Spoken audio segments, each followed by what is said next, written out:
मला आता कळतंय माझ्यातून केवढी मोठी चूक झाली ते. भक्ती, मला माफ कर मला. पण तुम्ही मला घरात जो प्रश्न विचारला, तू कायम राहतो संसार करायचं ठरवलं तर तुझी जबाबदारी कोणाची जीवावर घेऊ? माझ्याकडचं तुला द्यायला काहीच नाही. तुला सोड, माझ्याकडं तर मला द्यायलाच काय नाही. भक्ती, नीट समजून घे. हे लग्न एक अपघात होता. पैसे मिळायला केलेले एक ढोंग. आणि आता खिशात पैसे नसताना लग्न कसं करायचं? कसा संसार करायचा? मी मी मी काय करू? एवढं होऊ नाही. भक्ती तुला एक संधी देते. एखादा असता ना पेटून उठला असता. मी तुला स्वीकारलंय म्हणून तिया मागे ठामपणे उभा राहिला असता. मावत तरी तर उभा राहायचं पण धाडस होईना. आणि तुम्ही ठामपणे उभा राहायला सांगताय. तुला ना मला सोलून काढायची इच्छा होऊन राहिली. तुला मी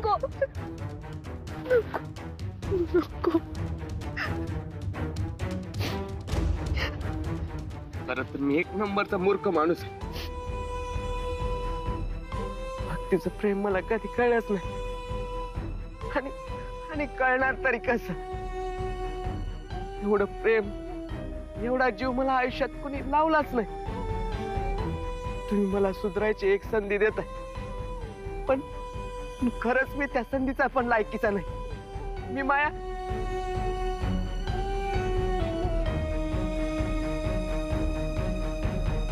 मी भक्तीचा नवरा बनायला तयार आहे.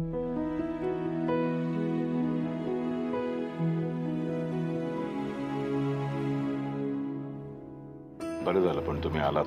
अशा प्रसंगामध्ये बाई माणूस असलं की आधार वाटतो. त्यांना बरं वाटलं असेल. नाही, आमचं येणं साहजिकच होतं. पण त्या भक्तीच्या खोट्या नवऱ्याला जे काही तुम्ही शोधून काढलंय, ती घिमया जी काही केलेत ना तुम्ही, त्याला खरंच तोड नाही. कौतुकास्पदच आहे ते. आणि मला चांगलं ठाव आहे, हे काम तुझ्या बिघा दुसऱ्या कोणालाच जमलं नसतं. पण केलं कसं आहे सगळं? विशेष काही नाही. ते इतकी वर्ष राजकारणामध्ये असे अनेक माणसं शोधतो आम्ही. गुन्हेगारांचा माझा एक अभ्यास आहे त्यांच्याबद्दलचा. जे असे अट्टल असतात ना, मुरलेले, ते पोलीस स्टेशनच्या आसपास कुठेतरी लपून बसलेले असतात. कारण त्यांना हे माहित असतं की पोलीस आसपासची जागा सोडून दूर कुठेतरी शोधायला जातात. आणि हे जे असतात ना सोन्यासारखे भोरटे, कधीतरी परिस्थितीनुसार काहीतरी गुन्हे करणारे, हे असे आसपासच्या गावामध्ये कुठेतरी लॉजवर वगैरे जाऊन बसलेले असतात. माझ्या कार्यकर्त्यांना सांगितलं मी, जा आपल्या सगळ्या आजूबाजूच्या गावामध्ये जा, सगळी लॉज शोधून काढा. हा कुठे असेल माहिती? केडगावच्या अमृत लॉज वरती बसला होता. तिथनं धरून आणला. 2 कानपडात मारले त्याच्या. खरं तर ना आणणारच नव्हतो, तिथेच सोलपटून काढणार होतो त्याला. बघितल्या असा संताप आला होता. पण केवळ मुक्ताला शब्द दिला होता म्हणून त्याला मी घेऊन आलो. हो, तुम्ही नसते तर हा माणूस कधी सापडलाच नसता. भक्तीचं काय झालं असतं देवालाच ठाऊक. तुमचे लई उपकार झाले. उपकार वगैरे काही नाही हो. आणि आभार मानायचे असतील त्या गावकऱ्यांचे माना. वेळेवर ते गावकरी धावून आले म्हणून मुक्ता, भक्ती आणि सारंग यांचा जीव वाचला. म्हणून ते तिकडेच गेलेत मगाशीच त्यांचे आभार मानायला. भागवत दादा, तुम्ही नुसतं पाहून थांबला नाही तर लोकांना गोळा करून घेऊन गेलात तिथं. खरंच एवढं कोण करत असतंय कोणासाठी? अहो, तुम्ही माया पोरींसाठी येळेवर देवासारखं धावून गेलात. तुम्ही नसता गेलात तर काय झालं असतो? नुसता विचार करून पण अंगावर काटा येतोय. अहो, मी नुसतं पाहून निघून गेलो असतो तर माया माणूस म्हणून असण्याला काय अर्थ उरला असता? आणि तुमची मुक्ता लई गुणी आहे बरं का. माझ्या मुलीला पण मी तिच्या संघर्षाची, तिच्या संबळ वादनाची उदाहरणं देत असतो. मुलीने कसं मुक्तासारखं स्ट्रॉंग व्हायला पाहिजे. हा, तिची स्पर्धा आहे ना व. हा, आता शेवटच्या फेरीला गेली ती. वा वा, तिला मायाकडून लय मोठ्या शुभेच्छा. सांगतो बर का. धन्यवाद. येतो मी. या या या.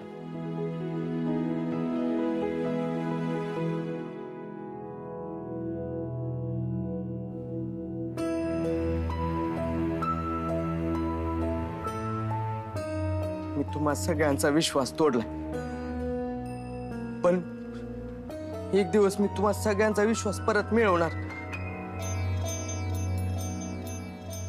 भक्तीचं पण मन जिंकणार. लय मन दुखावले मी तिचं. मन कसं जिंकणार आहात? काहीतरी विचार केला असेल ना? नाही, मला माहित नाही. सध्या तरी माझ्या डोक्यात कायच नाही. सध्या फक्त माझ्या डोक्यात मी जे पाप केले त्याचीच मला लाज वाटायला लागली. पण एक दिवस तुम्हाला मावं कौतुक वाटेल, या तुमच्या जावयाचं म्हणजे घर जावयाचा अभिमान वाटेल, असं मी काहीतरी करून दाखवणार नक्की.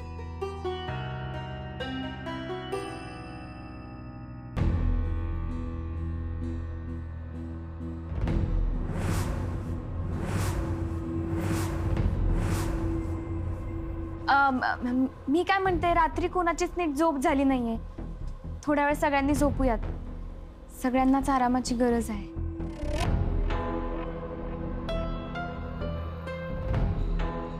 हा मोठ्या मालकीन बाई, चला. या बघते.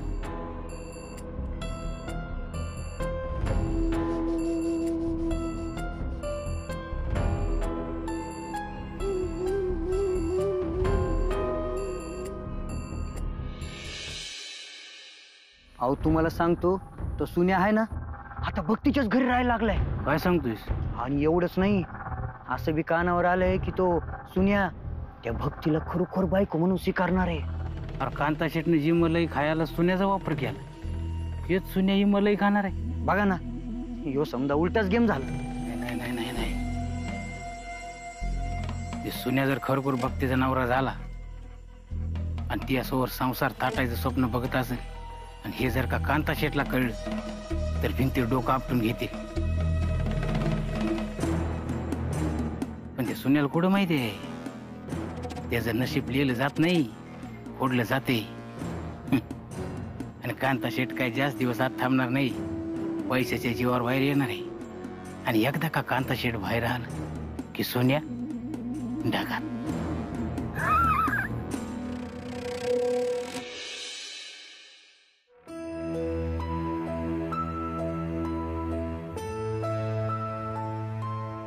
मुक्ता,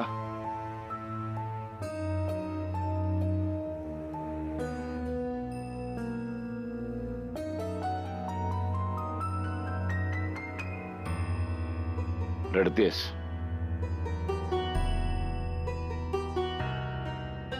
सांगितलं नाहीस तरी कळतं मला.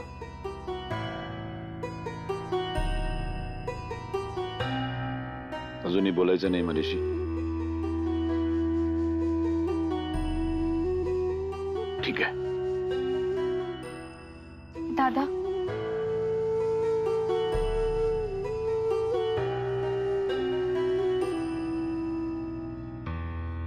मी मगाशीच बोलणार होते. तुमचे आभार मानायचे होते. कसे मानू काहीच कळत नव्हतं. आभार परक्याचे मानायचे असतात, आपल्या माणसाचे नाही. आभार मानून परक करतेस मला? उलट मला आनंद झालाय. आपल्या कुटुंबासाठी मला काहीतरी करता आलं. आणि भक्तीची काळजी करू नको स्वतः, तिची सगळी व्यवस्था मी बघतो. त्या सुनीलला कुठेतरी शहरामध्ये नोकरीला लावतो. नको काळजी करूस. मला तर असं वाटतं की आता आपण सगळ्यांनीच आपल्या घरामध्ये एकत्र राहूया, म्हणजे सगळ्यांचंच व्यवस्थित करता येईल. सगळ्यांनी एकत्र म्हणजे? म्हणजे आपण सगळ्यांनी एकत्र राहू, सगळ्यांचंच भलं होईल, सगळ्यांच्या भविष्यासाठी मला बघता येईल. त्या सुनीलला नोकरीला लावता येईल, भक्तीचाही विचार करता येईल. आता तू जास्त विचार करू नकोस. आपण सगळ्यांनी एकत्र राहू आपल्या घरी. मला कळते तू आता रेणुकाच्या घरच्यांचा विचार करतेस. तेच, मी नाही येऊ शकत. आणि तुम्ही कांताची अजिबात काळजी करू नका. जोपर्यंत मी इकडे आहे ना, तो कुणालाही काही करू शकणार नाही. आणि मला माहित आहे मी त्या घरी परत यावं म्हणून तुम्ही सगळ्यांची जबाबदारी घ्यायला तयार आहात.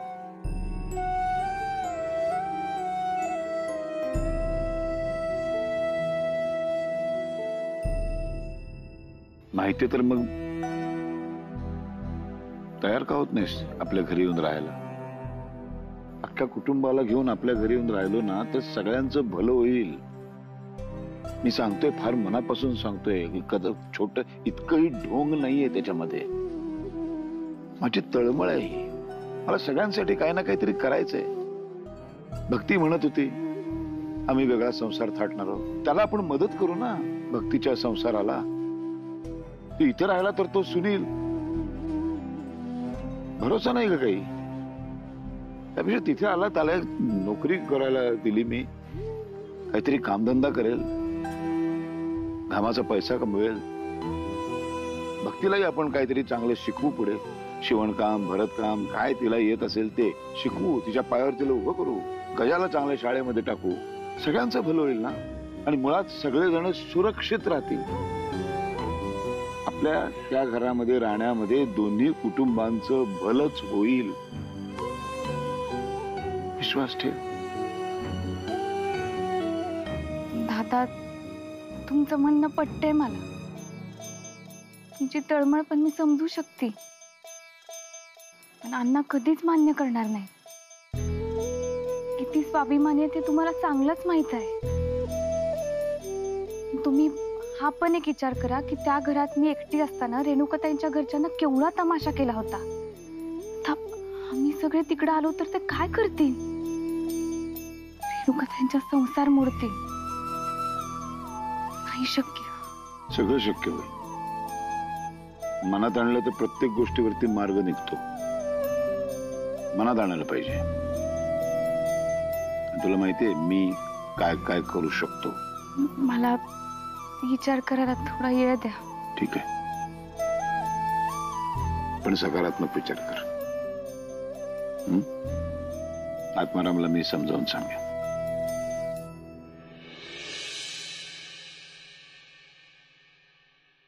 मुक्ताच्या घरी गेलेले नगरकर जेव्हा स्वतःच्या घरी परततील ना तेव्हा त्यांना तुला बघून शॉकच बसेल.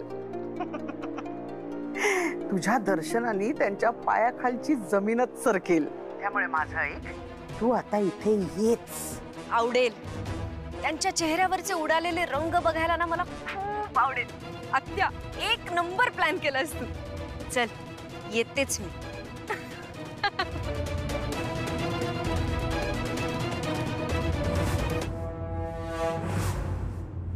सुनेच्या कुटुंबाला स्वतःच्या घरी ठेवणारे सासरे मी पहिल्यांदाच बघितले. तुम्ही खरंच लय चांगल्या. तुमच्या विषयीचा आधार आहे ना 100 पटीनं वाढलाय. मग तुम्ही आता तुमचं ते गुपित मला सांगितलं तर मला अजून आवडेल. ठीक आहे, सांगतो. फक्त तू त्यासाठी माझ्या बरोबर घरी चल, मग सगळं सांगतो. अहो हे काय, तुम्ही मला फसवताय. मी आधी विचारले ना. पण मी इथे आलो म्हणून विचारलंस ना. मी इथे कशाला आलो तुला माहितीये. तुला घेऊन जायला आलो. घेतल्याशिवाय मी जाणार नाही.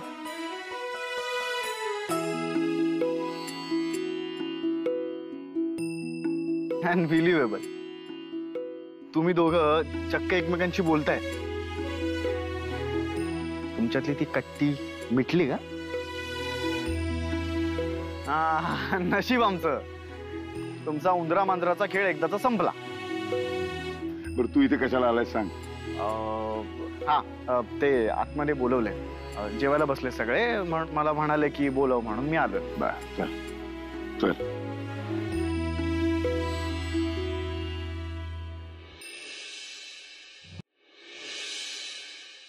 जया करमतच नाहीये. मी पहिल्यांदा माझ्या बाबांशिवाय राहते ना.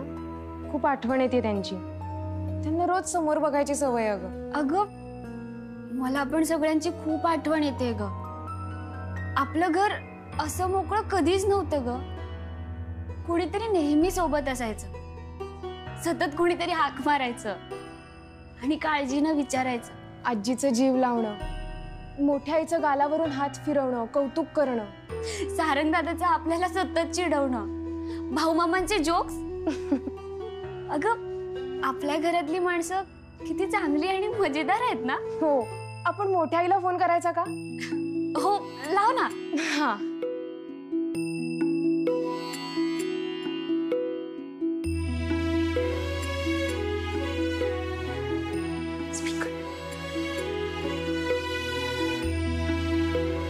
बोल ग गायत्री. मोठी आई, कसे आहात तुम्ही सगळे? ठीक होत आम्ही सगळे. आणि तिकडे कसं आहे सगळं? सगळे ठीक आहेत ना? मामी, मामा कुठे आहेत? अगं जेवण झालं ना, शतपावली करायला गेले बाहेर जरा. पण तिकडे सगळं ठीक आहे ना?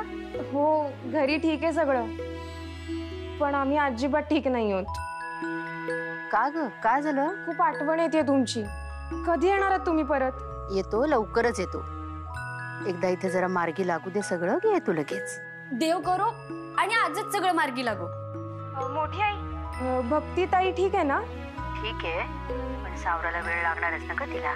पण तुला खरंच सांगते की त्या मुक्ताच्या घरची माणसं इतकी गुणी आहेत, स्वभाव इतके सगळ्यांचे चांगले आहेत. भल्या बेलांचे नसतात अगं स्वभाव चांगले. आता सगळी एवढी माणसं घरात जमलेत, ताटं कमी आहेत ना, गुपचूप जाऊन शेजाऱ्यांकडनं ताटं आणली. अगं कळलं पण नाही मला कधी गेले कधी ताटं आणली. So sweet of them. बरं उशीर झालाय खूप, झोपा आता. आणि दोघी म्हणून काळजी घ्या हा तिकडे सगळ्यांची. हो, तुम्ही लवकर या. हो, येतो येतो. आणि मामी, मुक्ता वहिनीला घेऊनच घरी आहे. हा हो, तिला घेऊनच येतो. बाय.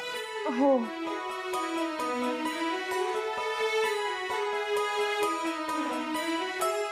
गाद्यांची गरज नाही आहे. अहो आजची गरज आहे. तुम्हाला आराम मिळावा म्हणून शेजारच्यांकडनं आणलेत.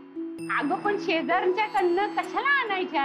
अहो चालतं आमच्यात, अडी अडचणीला आम्ही एकमेकांची मदत करतो. आधी जास्तीची भांडी, मग गाद्या हातरून, म्हणजे आम्ही इथं येऊन तुम्हाला त्रासच दिला म्हणायचा. हो, त्रास कसला? उलट तुमचा किती आधार वाटला माहितीये. तुम्हाला आराम वाटावा, तुमचा त्रास कमी व्हावा, असं आम्ही काही करू शकत नाही. याच जास्त वाईट वाटत. मला सांग, माणसाला जगायला काय पाहिजे? भुकेला भाकर, अंगावर कापड आणि डोक्यावर छप्पर झालं की झालं. उगा आपणच आपलं आयुष्य नग असलेल्या सामानाने भरतोया. आताच्या लोकांना चैनीच्या वस्तू खरेदी करायच्या लई हौस असती या. तुम्ही काळजी करू नका. हे देऊ शकत नाही, ते देऊ शकत नाही असं अजाबात मनात आणायचं नाही. जे हाय त्यात समज गोवाड म्हणून राहायचं. बर, तुम्ही बाया सगळ्या आत झोपा, आम्ही पुरुष मंडळी बाहेर झोपतो. चालतंय की. मी तारच झोपितो. तर या सुनेला पळून देणार नाही.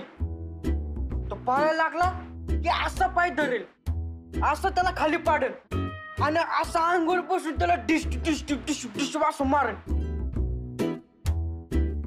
गजा, अरे झोपण्याची सगळी तयारी पण केली का? तयारी झाली सगळे? मोठी आहे, सगळी तयारी झाली आहे. हे बघ, शेजाऱ्यांच्याकडनं गाद्या पण घेऊन आल्यात. आजी चालतंय तेवढं. अगं काय मुक्ता, काय झाली तयारी झोपायची? हो. काय रे सुने, दिवसभर बसून बसून कंटाळला असशील. वय लयच कटाळा आलाय. उद्यापासून कंटाळा संपेल तुझा. उद्यापासून एक काम करायचं, सकाळी उठल्यानंतर आत्माराम आणि सारंगच्या बरोबर बाहेर पडायचं. दिवसभर त्यांच्या सोबत राहायचं आणि ते जे जे काम करतात त्याच्यात मदत करायची. ते जे सांगतील ते करायचं. अगदी रस्ता झाडायला सांगितला तरी तो झाडायचा.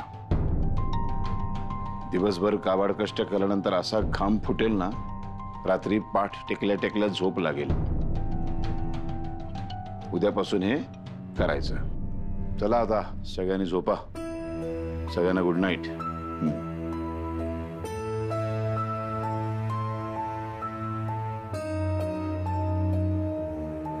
मुक्ता, जरा इकडे.